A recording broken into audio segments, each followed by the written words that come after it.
শত্রু আজকে শত্রুকে জব্দ করা বা ঘায়েল করার একটা মারাত্মক টোটকা আপনাদেরকে আমি বলে দিচ্ছি। যারা শত্রুর সমস্যায় অত্যন্ত চঞ্চল মন, যারা শত্রুকে নিয়ে ভীষণ উদ্বিগ্ন আছেন, যারা শত্রুর ভয়ে কাটা হয়ে আছেন, তাদের জন্য কিন্তু মারাত্মক আজকের এই ভিডিওটা। দেখুন, শত্রু মানুষের জীবনে কিন্তু কম বেশি থাকবেই থাকবে, এটা আমি আপনাদের সবার উদ্দেশ্যেই কথাটা বলছি, বারবার করে বলি। এবার সেই শত্রু জানবেন, যখন বেশি ক্ষতি করার চেষ্টা করে তখন কিন্তু আমাদের শত্রু দমন করতেই হয়, মানে আর কোনো রাস্তা আমাদের থাকে না, সোজা কথায়। কারণ দেখা যাচ্ছে, মনে করুন আপনি যেখানে কাজ করেন সেখানে আপনার সাথে মারাত্মক একটা শত্রুতা করছে, জাস্ট কথার কথায় বলছি। এবার আপনি তো সেখানে কাজ বন্ধ করতে পারবেন না, কারণ কাজ যদি আপনি বন্ধ করেন তাহলে আপনি খাবেন কি? কর্ম আমাদের করতে হবে। এবার শত্রু আপনি অন্যভাবেও দমন করতে পারেন। এবার দেখা যাচ্ছে আপনার যেখানে শত্রু আপনি সেখান থেকে অনেক দূরে চলে গেলেন, সেটা তো নিশ্চয়ই সব ক্ষেত্রে সম্ভব নয়। আপনি যেখানে বাস করেন তার পাশাপাশি হয়তো পাশের বাড়ি হয়তো আপনার সাথে মারাত্মক শত্রুতা করছে। এবার বলুন, আপনার যদি মনে করেন সেই শত্রুর থেকে আপনি বাঁচবেন, তাহলে আপনার জমি বিক্রি করতে হবে, বাড়িঘর বিক্রি করতে হবে, তারপর অন্য জায়গায় আপনাকে শিফট হতে হবে। সেটা তো সম্ভব নয়, কারণ আপনি যেখানে বসবাস করেন দীর্ঘ বছর ধরে, আপনার পূর্বপুরুষরা হয়তো সেখানে বসবাস করেছেন, আপনার সন্তানেরা বসবাস করছে। এবার সেখানে ছেড়ে একটা অজানা পরিবেশে আপনি অভিযোজন করবেন কি করে, বা সামঞ্জস্য করবেন কি করে, সেটাও তো একটা ব্যাপার। তো দেখুন, সব ক্ষেত্রে কিন্তু শত্রুকে দুভাবে, একটা হচ্ছে আপনাকে প্রতিহত করতে হবে বা শত্রুকে ঘায়েল করতে হবে, আর 2 নম্বর, আপনি সেখান থেকে পালিয়ে অন্য কোথাও চলে যেতে পারেন। সেই ক্ষেত্রে আশা করি আর কোনো সমস্যা হওয়ার কথা নয়। কিন্তু এই যে পালিয়ে যাওয়ার যে ব্যাপারটা আমি বললাম, সেকেন্ড অপশানটা, এটা কিন্তু করা কিন্তু অত্যন্ত কঠিন এবং দুঃসাধ্য ব্যাপার। সব ক্ষেত্রে সেটা সম্ভব নয়, একেবারেই নয়। তো দেখুন, শত্রু যাদের যাদের শত্রু খুব জ্বালাতন করছে বা আপনি দেখছেন আপনার ক্ষতি করছে, আপনার কাজের ব্যাঘাত ঘটাচ্ছে, আপনার নামে মানে ভীষণ উল্টোপাল্টা বলছে, বা আপনাকে মানে নানাভাবে তারা হয়তো ক্ষতি করছে, আজকে আমি একটা ভীষণ শক্তিশালী শত্রু দমনের উপায় আপনাদেরকে বলে দিচ্ছি। আপনারা কাজটা করবেন, খুব মনোযোগ সহকারে করবেন। দেখবেন সেই শত্রু কিন্তু আপনার থেকে চিরতরে চলে যাবে, এবং সেই শত্রু কিন্তু আর কখনো কিন্তু আপনার কাছে আর মুখ দেখাবে না। এটা কিন্তু সব সময়ের জন্যই মাথায় রাখবেন। কারণ শত্রু যদি আপনার লাগাতারভাবে ক্ষতি করে, সেই ক্ষেত্রে মনে রাখবেন আপনার কিন্তু মানসিক শান্তিটা পুরোপুরি নষ্ট হবে। আপনি মানে মেন্টালি অনেকটা অসুস্থ হয়ে যেতে পারেন। কারণ দেখুন, আপনার হয়তো রাতের ঘুম চলে গেছে, আপনি শান্তিভাবে দুটো খেতে পাচ্ছেন না, আপনার ইনকামের জায়গায় ব্যাঘাত ঘটছে। এমনকি অনেকে তো আছে আবার তন্ত্রমন্ত্র করে, কালা জাদু করে বান মেরেছে, এরকমও দেখি আমরা। দেখুন, আপনারা জানেন আমি দীর্ঘ এত বছর ধরে এই পেশার সাথে যুক্ত, প্রায় 20 বছর হচ্ছে, 20 বছর রানিং চলছে। প্রচুর লোকের কাজ করেছি জীবনে, এখনও দেখে যাচ্ছি, প্রতিদিন দেখছি।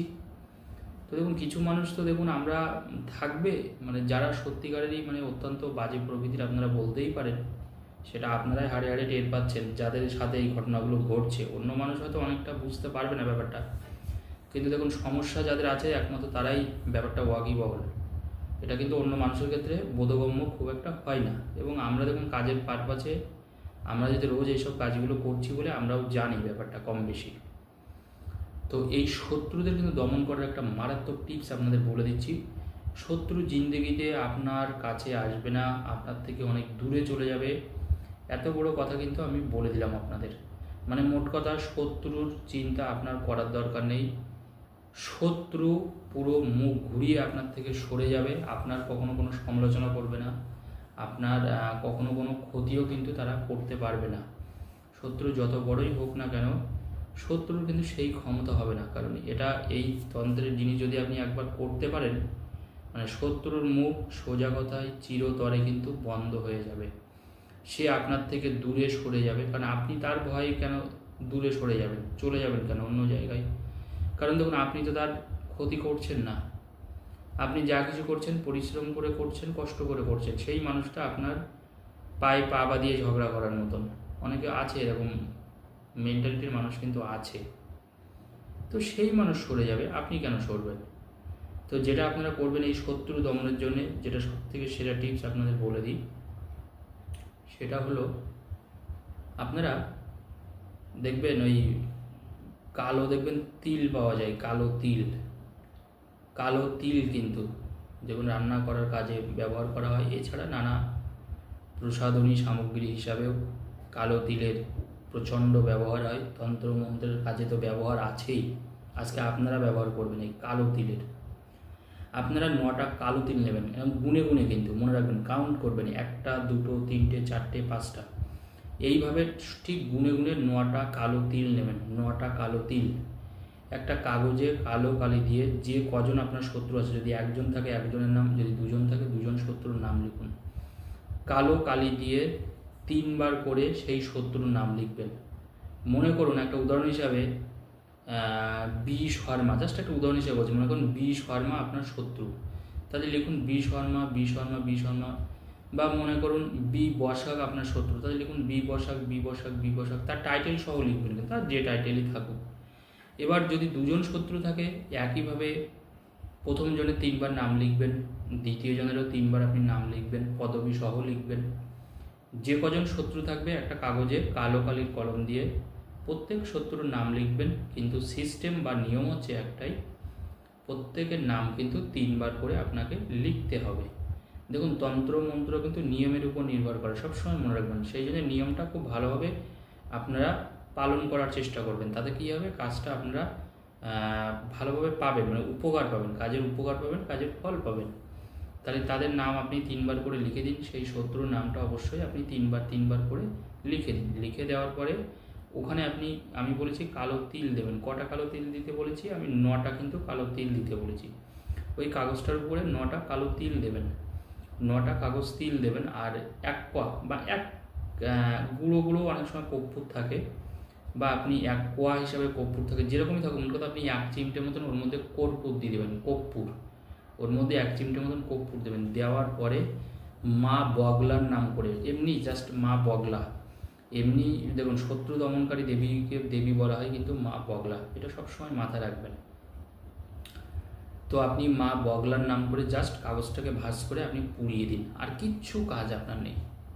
তাহলে একটা কাগজে কালো কালি দিয়ে যে শত্রু আপনার ক্ষতি করছে বা আপনার উপরে তন্ত্রমন্ত্র চালান ক্রিয়া করছে, সে একজন থাকুক দুজন থাকুক জয়েন্টে থাকুক, তাহলে নামটা আপনি লিখে দিন 3বার করে। খুব সহজভাবে বলে দিলাম, 3বার করে কাগজে আপনি লিখে দিন। লিখে দেওয়ার পরে আপনি ওর মধ্যে 9টা কালো তিল দেবেন, 9টা কালো তিল দেবেন। তারপরে অল্প একটু জাস্ট সামান্য মতন একটু কর্পূর দেবেন। কর্পূর দিয়ে আপনি মা বগলার নাম করে ওটা আগুন দিয়ে পুড়িয়ে দেবেন। তবে মনে রাখবেন পোড়াতে হবে আপনাকে 3টে রাত পোড়াতে হবে। কিন্তু এই যে শত্রু দমনের যে টিপসটা আমি বললাম, এটা 3 দিন পোড়াবেন, মানে একই নিয়মে একইভাবে যেরকমভাবে লিখবেন জিনিস দেবেন, এরকমভাবে পরপর করে আপনি 3 দিন পোড়াবেন। মানে যেদিন থেকে শুরু করবেন সেই দিন পোড়াবেন, পরের দিন পোড়াবেন, তারপরের দিন পোড়াবেন।